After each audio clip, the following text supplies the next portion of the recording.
Hello mga Paliteños, kababayan ko, mga Kapampangan dito sa Pampanga. Maayap na abak. Di kayo. Tingnan nyo ang ining palengke tamo. Tingnan nyo. Lawin nyo. Katamong palengke. Ano na malyari kayo ni? Alalam na ng danong. Parang na itong swimming pool. Oh, nakita niyo po yung tubig. Ayan po, oh. May dadaan po yung motor. Magkakaroon po siya ng current.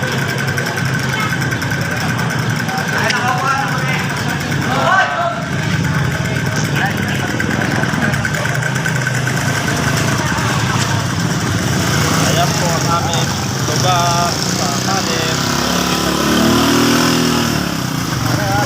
Ano rin, kaya mo yun, ay? Ay, si nanay yung tatawid, oh. Ay, kaya niyo po, nay. Kaya niyo po si nanay, tatawid siya dyan, oh. Ayun. Yun po ang aming buhay dito sa palengke po ng Apalit. Ewan ko lang kung hanggang kailan namin to titiisin. Oh, hirapan na po talaga. Ako nga po, bihira na lang ako pupuntang palengke kasi nga po ako sa baha. Parang ayaw ko po talagang lumulusog sa baha. Ngayon, napunta na ako dito kasi no choice na po ako. May kailangan po akong bilhin. Kaya po, kaya sa mga kinaukulan po, kami po ay nananawagan. Sana magkaroon po ng konkretong solusyon yung ating problema. Kasi tuwing umulan na lang po, ay ganito po ang nangyayari sa atin.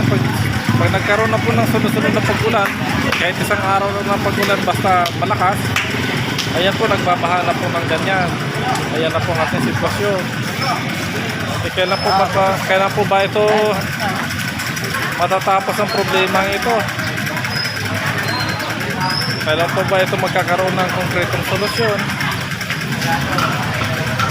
Kaya mayari po nito, mawawala na po yung mga tao ng ganang mamamalingke. Naghahanap na po yun ng palengke na medyo hindi mahirap puntahan. Ito po kasi pag ganitong sitwasyon, ang hirap po puntahan ng palengke. Nahihirapan po talaga. Oh, kita niya po yan. Kita niya po yan. Yung loob ng aming palengke po, maganda po. Okay po siya. Ako naman po mismo napagsabi maganda po ang aming palengke kung kumpara po sa iba. Yung nga lamang po, ang problema namin ay yung daanan po. Ito nga po.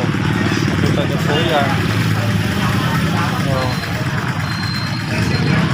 Ikaw mamamalengke dito, gaganahan ka bang pupunta dito sa palengke na ganito ang sitwasyon na mararanasan mo? Sa ngayon di pa po masyadong mataas yan. Mababaw lang po ng konti. Pero kung gusto nyo po ba, ayan si ate, matip na. Gusto nyo po ba na ganito ang dadanasin nyo kung pupunta kayo ng palengke?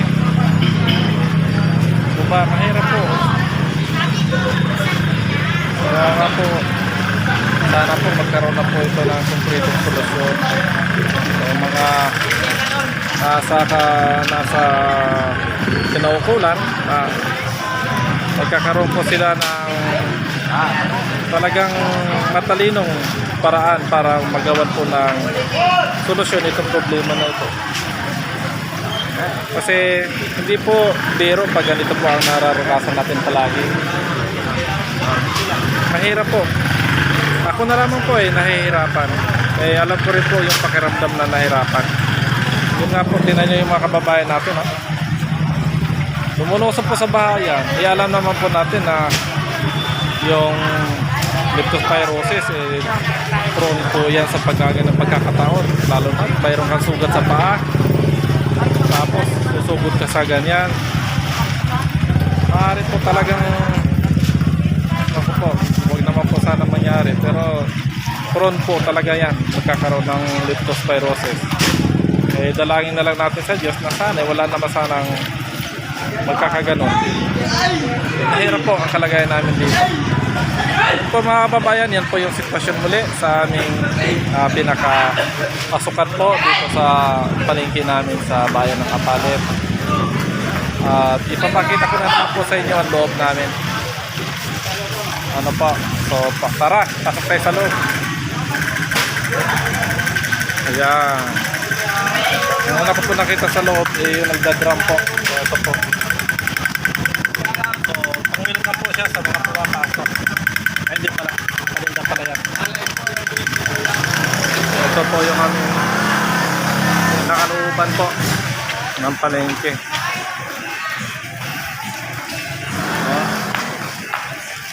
Ayan po ang pinakalooban ng palengke namin ng Kapalit.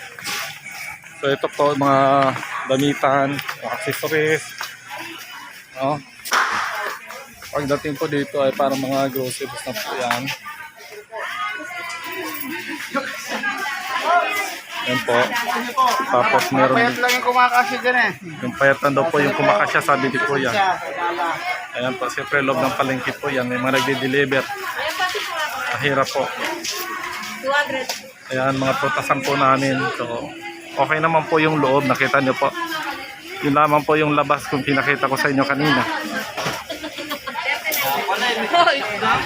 Ayan po ang aming palengke. Organisado naman po yung loob. Ayan po.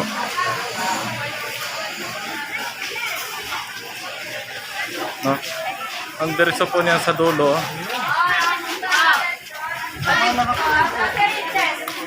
Ay yung meat section po.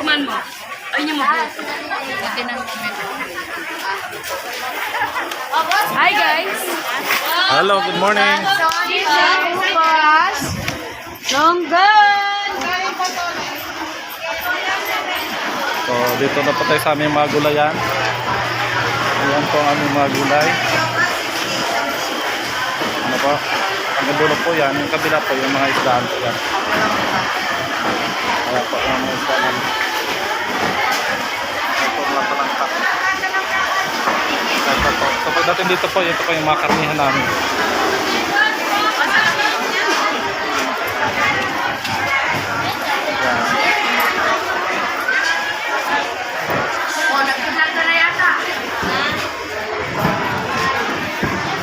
Nakikita niyo po. Yung dulo po yan. Good morning, sir! Hello, good morning. Malawak po yung aming karnihan. Ayan po. Ano po sa dulo. Malawak po yan. Section by section po. Ayan po. Ano po. So yung pinaka-CR namin. Ito po yung pinaka-CR. Meron po tayong CR.